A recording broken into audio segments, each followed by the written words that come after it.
nous sur Europe 1, il est 9h30. Le journal des médias ce matin, c'est avec Fred Hafner. Bonjour. Bonjour Thomas, et à la une, ce matin, Rising Star déprogrammé par M6, Zazie déchaînée pendant les enregistrements de The Voice et Christina Cordula cherche des candidats pour une nouvelle émission. On commence donc avec Rising Star, le télécrochet d'M6, c'est fini ou presque? Presque, on le sait, le télécrochet de la 6 n'a pas réussi à s'imposer, les audiences ont chuté semaine après semaine pour arriver jeudi dernier à 1,5 million de téléspectateurs.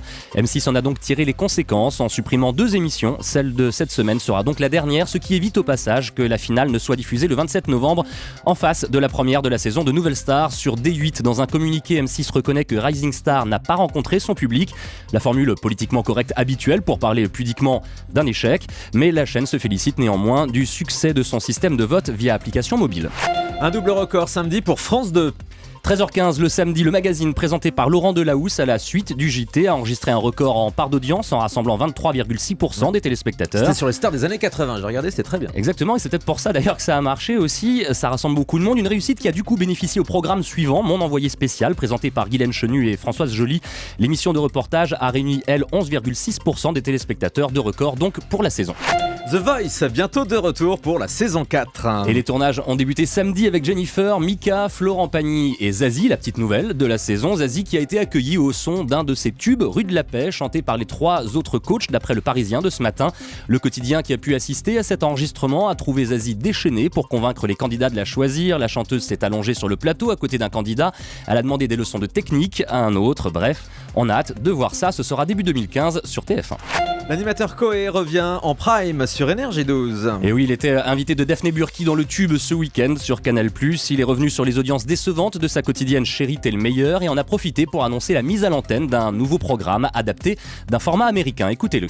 Ça s'appelle, la version américaine s'appelle Trust Me, I'm a Game Host. Et en France, on a fait Qui allez-vous croire?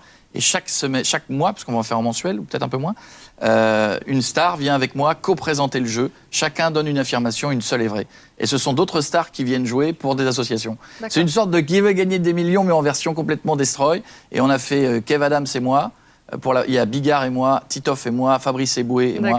Et dans les stars, il y a du Kenji, il y a du Black M. Tout le monde vient jouer. Et c'est un jeu super prenant. Et ça, c'est quand ? Ça devrait démarrer dans pas longtemps. La première de la série devrait être programmée en décembre sur Énergie 12 donc.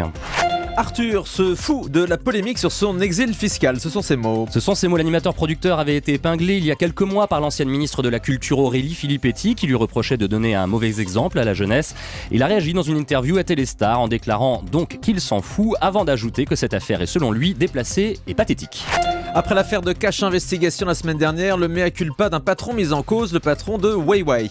Oui, vous l'aviez peut-être vu en mauvaise posture face à Élise Lucet dans l'excellent magazine Cash Investigation, c'était mardi sur France 2. François Quentin, le dirigeant de la filiale française de Huawei, un fabricant de téléphones portables, avait déclaré avoir, je cite, activé tous ses réseaux pour que Madame Lucet n'ait plus aucun grand patron en interview, fin de citation.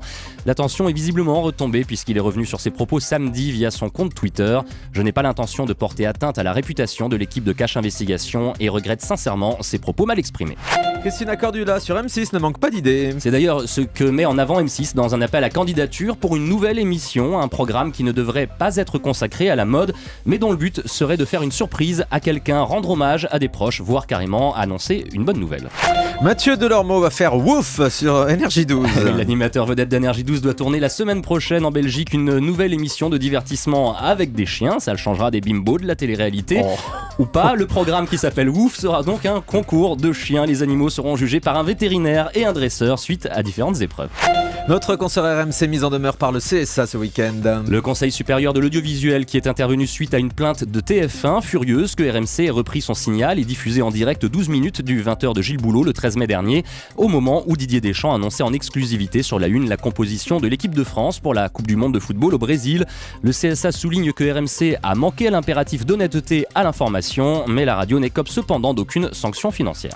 Louise Bourgoin, bientôt de retour à la télé. L'ancienne Miss Météo du Grand Journal que l'on voit régulièrement au cinéma depuis qu'elle ne s'occupe plus de la pluie et du beau temps apparaîtra prochainement aux côtés de Nicole Garcia dans un téléfilm dont le tournage doit débuter dans quelques jours, un téléfilm qui sera diffusé sur France 3. Son titre La fin de la nuit, il a été écrit par le journaliste Georges-Marc Benamou, confesseur de François Mitterrand et ancien conseiller de Nicolas Sarkozy. Et on termine avec le chiffre du jour. 14,2 millions d'euros, c'est la somme que les salariés de Nice Matin ont finalement récoltée pour sauver leur quotidien. Et le tribunal de commerce de Nice a retenu leur projet. Le journal sera donc désormais dirigé par une coopérative que les employés du groupe veulent vertueuse et lucide. Projet soutenu par Robert Namias, si je ne m'abuse. Merci Absolument. beaucoup Fred Hafner pour ce journal des médias soigneusement préparé et piloté. Tout de suite, c'est l'heure du télérépondeur d'Europe 1.